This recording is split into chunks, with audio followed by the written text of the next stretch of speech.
All right, so as you all know, we do a body movement in the press. And a very common form error that I really don't like is associated with this body movement.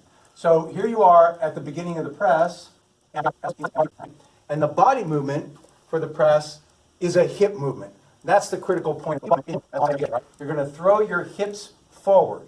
And the beautiful thing about throwing your hips forward is it also brings your shoulders forward under the bar if you do it right, and decreases this moment between the bar and the shoulder joint.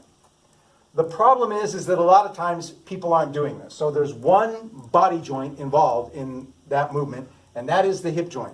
It's hip drive for the press, basically.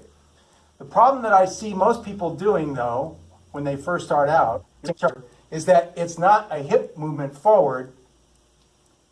It ends up being this instead, leaning back. And this is not a hip movement. This is a spinal movement. Right? Notice in this movement here, the shoulders stay right where they were, as if your back was against the wall and you throw your hips forward. But in this movement, the shoulders come back behind the wall that you're supposedly standing up against, and you have a spinal movement instead of a hip movement. Not only is this less mechanically efficient, but it's also placing an undue stress on the spine, right? So be careful of that when you're doing your body movement in the press.